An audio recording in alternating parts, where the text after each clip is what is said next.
안녕하세요. 요니 책방에 오신 것을 환영합니다. 오늘 소개해 드릴 책은 최희수 작가님의 푸른 아빠 거울 육아입니다. 이 책의 저자인 최희수 작가님은 모든 아이는 영재로 태어난다는 믿음을 가지고 배려 깊은 사랑을 주시는 분입니다. 저는 이 책을 3번 완독하였고 저에게 필요한 부분은 더욱 여러 번 반복해서 읽었습니다.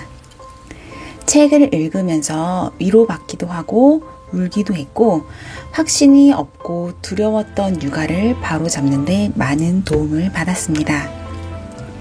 이 책의 많은 내용들 중에서 오늘은 우리가 왜 육아를 하다가 인내심이 폭발하면서 분노가 솟아오르는지, 그러한 분노를 어떻게 해결하고 배려 깊은 사랑으로 육아를 할 수 있는지에 대한 내용을 소개하겠습니다. 분노의 지점에 상처가 있다. 아이를 키우면서 분노가 올라오는 지점을 자각한다면 이는 축복이다. 그 지점에 자신이 해결해야 할 상처가 있다는 것이고 그 상처를 치유하면서 성장의 기회를 맞이할 수 있기 때문이다. 엄마는 예쁘고 사랑스럽기만 한 아이를 보면서 분노가 올라오면 어떻게 엄마가 자식한테 분노를 할 수가 있지? 하고 자책할 수 있다. 그러나 분노는 일어난다. 당연한 일이니 자책하지 말자. 그보다는 분노가 올라올 때 이것이 나의 어린 시절과 어떤 연관성이 있는지를 살펴보아야 한다. 아이를 환영하고 축복하기 어려워요. 아이가 엄마에게 왔을 때 환영하고 축복하기 어렵다면 내가 환영받고 축복받았는지 돌아볼 필요가 있다. 아이는 이 생을 얻기 위해 엄마를 따라온다. 그냥 오는 것은 아니다. 그 아이의 의식에서 자신이 누구인지를 배울 수 있는 최적의 환경인 사랑하는 엄마를 선택하여 온다. 어떤 엄마가 있다. 이 엄마는 늘 웃고 활발하다. 결혼을 하고 첫 아이를 가졌을 때 아이를 축복할 수 없었는데 자신은 그 이유를 도무지 알 수가 없었다. 이 엄마는 용기 내어 진실을 보기를 선택했다. 자신이 사랑받았다는 환상을 깨니 그동안 환상 뒤에 가려져서 느껴지지 않던 감정이 다 올라왔다. 자신의 뱃속에서 환영받지 못했을 때 느껴야 했던 슬픔과 분노에 그간 살아오면서 쌓였던 감정까지 한꺼번에 복받쳐 올라왔다. 이 엄마는 짐승처럼 울부짖으며 말했다. 엄마, 결혼을 신중하게 해야지. 아이를 가졌으면 환영해 주어야지. 엄마, 아이를 낳았으면 잘 키워야지. 폭풍이 지나가고 감정이 평온해지자 이 아이는 뱃속 아이에게 걱정할 것 아무도 없으니 잘 있다 나오라고 진심으로 축복할 수 있었다. 아이가 밥을 안 먹어요. 내 안에 상처가 없다면 아이가 밥을 먹든 안 먹든 편안하게 받아들일 수 있다. 아이들은 배고프면 먹는다. 아이가 밥을 안 먹는 것이 엄마에게 왜 그렇게 큰 문제가 되는가? 엄마의 무의식에 어떠한 믿음이 있는지 자각해야 한다. 어릴 때 안 먹어서 키가 크지 않았다는 말을 들었다면 내 아이가 나처럼 안 먹어서 키가 작을까봐 먹는 문제에 매달릴 수 있다. 엄마가 일찍 돌아가셔서 어릴 때부터 혼자 밥을 챙겨 먹어야 했다면 아이들에게 밥을 챙겨주는 것이 힘들 수 있다. 엄마의 내면 아이는 자신의 엄마가 챙겨주는 따뜻한 밥을 먹고 싶어 한다. 이 마음을 남편이 알고 단 한 번이라도 정성을 다해 밥을 차려준다면 아내는 만족한다. 내면 아이의 욕구가 충족되면 아내는 비로소 엄마가 되어 아이에게 기쁜 마음으로 밥을 챙겨준다. 아이가 잠을 안 자요. 아이는 24시간 내내 거의 잠을 자면서 보내는 것 같지만 세상이 행복한 아이들은 잠을 많이 안 잔다. 아이가 잠을 안 자면 엄마들은 키가 안 클까봐 걱정한다. 초저녁에 잠을 안 자면 성장 호르몬이 적게 나오기 때문에 키가 자라지 않는다는 오해가 있다. 특히 부모의 키가 작으면 더 신경 쓰인다.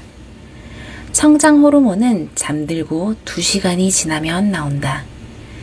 잠이 안 오는데 억지로 자는 것보다 고역은 없다. 잠은 자고 싶을 때 자는 것이 순리이다. 아이가 잠을 늦게 자서 학교에 지각하는 것은 아이의 책임이다. 아이가 어떤 행동을 선택하면 그에 따른 책임이 온다는 것을 알려주어야 한다. 그러면 아이는 좀 더 일찍 자고 일찍 일어나야겠다는 것을 자연스럽게 배우고 자신의 선택에 의해 행동한다. 아침마다 발을 동동 구르며 엄마가 깨우면 아이는 일찍 일어나서 학교에 가는 것을 자기 책임이 아닌 엄마의 책임으로 돌린다. 아이에게 칭찬이 안 나와요. 칭찬은 아이가 어떤 일을 할 때 그대로 인정해주는 것이다. 결과가 아니라 시도하는 과정을 인정해주면 아이는 결과를 두려워하지 않고 시도한다. 아이에게 칭찬이 자연스럽게 나오지 않는다면 어린 시절에 부모에게 상처받은 경험이 있었는지 살펴보아야 한다. 한 여자아이가 있다. 아이는 잘 자랐고 모든 분야에서 뛰어난 성취를 거뒀지만 틱장애를 보였다. 이 엄마는 아이가 틱장애를 앓는 것을 자신의 죄책감으로 가져왔다. 이 엄마에게 어린 시절이 어떠했는지 물어보았다. 그러자 엄마의 입에서 강한 분노의 말이 나왔다. 우리 엄마는 뭐든지 자기가 잘났어요. 난 무엇을 해도 비난만 받았지 잘했다는 칭찬을 받아본 적이 단 한 번도 없어요. 이 엄마는 자기 아이만은 자기처럼 키우고 싶지 않기에 칭찬을 하려고 노력한다고 했다. 노력한다는 것은 의지로 억지로 한다는 거잖아. 내 엄마가 비난할 때 자신은 하찮고 쓸모없다고 믿었지. 지금은 그 반대로 아이를 칭찬해 주려고 노력하지만 아직도 아이는 자신을 엄마가 비추어 준 그대로 믿는 거야. 그 엄마는 믿을 수 없다는 표정이었다. 아이는 자신이 무엇을 해도 엄마가 말로는 잘했다고 하지만 웃지 않고 행복한 표정이 아니니까 불안한 거야.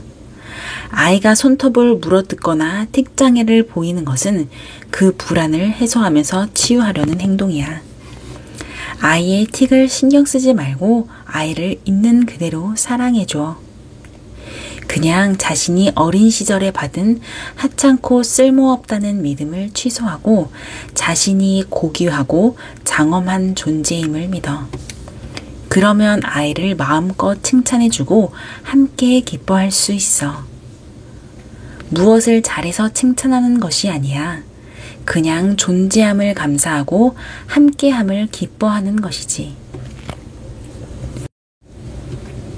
그런 대화를 나누고 얼마 안 가 이 엄마의 표정이 밝아지는 것을 느낄 수 있었다. 어린 시절에 받은 상처로 인한 분노를 풀어내면 얼굴이 밝아지고 표정이 풍부해지며 빛이 난다.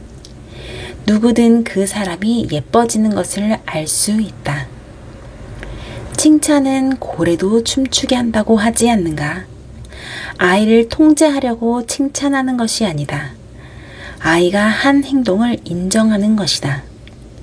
아이를 칭찬으로 키우자. 그러면 잘 큰다. 내 아이에게 해주는 칭찬은 깊게 들어가면 결국 나의 내면 아이가 듣고 싶어 하는 말이다. 아이가 바보 같아요.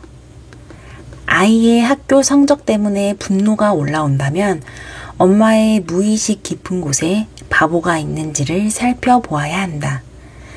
바보는 우리 모두가 가지고 있는 원형이다. 부모가 일상의 말과 행동에서 너는 고귀하고 장엄하며 비치고 사랑이다를 비춰주지 않으면 아이는 자신을 바보라고 믿는다. 바보는 자신이 지질하고 무가치하다고 믿는다. 아이가 수학 문제를 풀면 엄마는 문제의 정답을 맞추건 못 맞추건 무조건 동그라미를 쳐주면 된다. 틀린 것은 나중에 학교 선생님이 제대로 가르쳐 줄 테니 걱정할 것 없다. 아이가 수학을 잘하는 사람이라고 여기는 것이 중요하기 때문이다. 자신을 바보라고 믿는 사람은 아이가 느리고 여유로운 것을 못 봐준다. 엄마는 아이에게 무엇이든 해주는 좋은 엄마라는 이미지를 가지고 있지만 그럴수록 아이에겐 나는 아무것도 못하는 바보라는 믿음이 강화된다. 엄마가 먼저 나서서 도와줄수록 자신이 정말 주고 싶지 않았을 바보를 자식에게 넘겨주게 된다. 어떻게 하는지 부모가 먼저 보여주고 아이가 스스로 하려 할 때는 뒤로 빠져 지켜보면 된다. 아이가 스스로 하는 모습을 보며 기뻐하고 도움을 요청하면 다시 개입해 도와주면 좋다. 아이가 징징거리면 미쳐요. 아이가 징징거리는 것은 자신의 욕구가 무엇인지 잘 모르고 욕구를 안다고 해도 부모에게 어떻게 표현해야 할지를 모르기 때문이다. 아이가 징징거리고 매달리는 것이 싫다면 어린 시절에 엄마가 귀찮다고 저리 가라고 해서 혼자 외롭게 살아온 외로운 내면 아이가 있는지 자각해야 한다. 징징거린다는 것은 아이가 엄마와 연결을 시도하고 소통하려는 표현이다. 아이들은 누구나 징징거리는 표현을 한다. 그러나 자신의 엄마로부터 공감받지 못한 엄마는 자식에게 공감해주기 어렵다. 아이를 때리고 싶어요. 어릴 적 매를 맞지 않았던 사람은 애초부터 아이를 때리고 싶다는 욕구 자체가 올라오지 않는다. 아이를 훈육하려면 매를 들어야 한다거나 생각하는 의자에 앉혀야 한다는 주장에 끌린다면 분명히 매를 맞았거나 사랑이 아닌 두려움을 선택한 사람이다. 손으로 때리는 것만이 때리는 것이 아니다. 독하고 차가운 말도 마찬가지다. 지겨운 잔소리, 자기만 옳다는 설교, 늘 부정하고 걱정하는 것도 아이를 때리는 것이다.